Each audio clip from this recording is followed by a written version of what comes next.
Hey guys, this is exciting for all you bowlers on a budget out there looking to get into the VR world for the first time or looking to upgrade your Quest 2. Today we're unboxing the Meta Quest 3S, the replacement for the Quest 2. Meta's newest affordable VR headset. But don't be fooled, this thing still packs the power and performance of the Quest 3. So let's dive into this unboxing and we'll share our initial thoughts on how the Quest 3 stacks up against the Quest 2 and the Quest 3.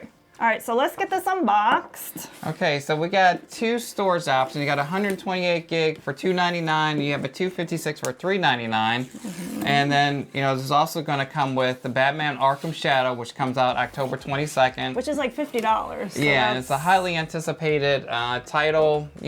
Hopefully it's like a AAA. Lots of gameplay and experience there as Batman, Ooh. which is going to be awesome. You also get a 3-month trial of the Meta Quest Plus. So, that's usually like a $7.99 a month, so you get 2 free titles. And then now the Quest 3 is coming in at $4.99 instead of $6.49, so that's a $150 savings there. So the Quest 3S, it has the same Snapdragon XR2 Gen 2 chip, so it's going to have the same gaming performance, just going to have different resolution. You get the 8 gigabytes of RAM, so you got enough memory for all of those mixed reality experiences and the bigger games like Asgard's Wrath and the Batman game that's coming out. The refresh rate is up to 120 hertz. It's got the same 4 megapixel camera pass-through, so you're going to get that nice color pass-through. That's really cool. And you got the same Touch Plus controllers that are like industry standard. Yeah, so that's nice. And they're very nice to use. That ring around it anymore. Yeah. And then you have this like new camera array. So you have the two 4 megapixel for the mixed reality and like the color pass through. And then you have the IR illuminators. And then you have the 2 at the bottom, and then these 2 on each side are for like tracking your controllers and you and the environment and everything. Yeah. So compared to the Quest 2, so it's lighter and it's not as clunkier, but it's still, that same like Quest 2 kind of design. It's got Fresnel lenses, so yeah, kind of like it's not as compact as the 3. Yeah, kind of like they took the Quest 2 and they put like a different face on the front of it with the the pass-through cameras and that and what have you. And so it still has that depth because it has the Fresnel lenses. And I feel like it's lighter too than the Quest 3. Yeah, maybe just a little bit. Weight. Yeah. And then you still get the same. Now you get the strap on the Quest 2 is not the Y design, so this is supposed to be the more enhanced strap. But you're gonna want to upgrade. You're gonna want to get a third-party strap for that, for sure. I mean, some people might find it comfortable. We don't, but.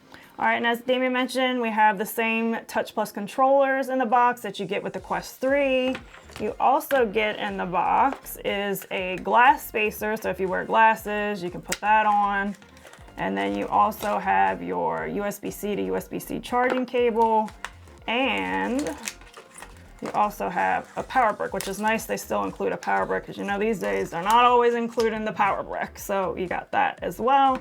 And like always, you have this lovely printed material that nobody's ever gonna read, so you just toss that aside. Yeah, and also it has the same Fresnel lenses as the Quest 2, so you don't have the pancake lenses, but you got the Fresnel lenses.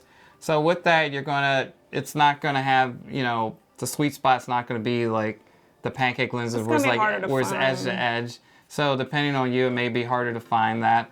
Also, with the Fresnel lenses, that's why this one is a little bit thicker and it's not as compact.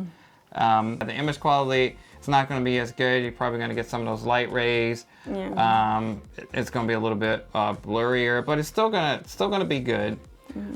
For display resolution, it's 1832 by 1920, where the Quest 3 is the 2064 by 2208 resolution. And your field of view on this guy is going to be 96 degrees, whereas the Quest 3 field of view is 110. And for the interpupillary distance, or in here they're calling it the inter-axis distance, you have the 3 positions. So hopefully one of those positions are going to be good for your interpupillary distance, so you just want to get as close as possible, or you might be right on it. Yeah, I know, hopefully. like, I mean, with the Quest 2, I think we were able to find it. I think you might have had a little more trouble than I did. Yeah. I mean, it's nice to have the Quest 3's, like, dial, so you really dial it in. Yeah, mine is 69, and this one is 68 at the high end, so I Yeah. was just, just a little bit under that, but still a great experience when I'm using a Quest 2, and it's probably going to be the same when I'm using this Quest 3S.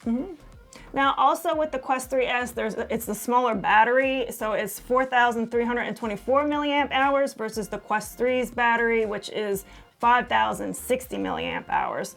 So, due to the lower resolution, though, of the Quest 3 display, Meta claims that it will be slightly longer battery life, so you'll get a little more playtime with this. Also, it does lack a hardware depth sensor. Obviously, in the middle of this Quest 3, you have the depth sensor. So now the Quest 3S relies on software for that, so it might not be as great as far as depth sensing is concerned. Yeah, so that's going to do it for this video, but we're going to do a full test on this Meta Quest 3S, put it through its paces, see what the differences are, see how, cut back the experience is from the 3, or if it's not too bad at all and it's going to be a good value for those looking to get into VR at a lower price point. Yeah. But see you in the next one. Bye. Bye.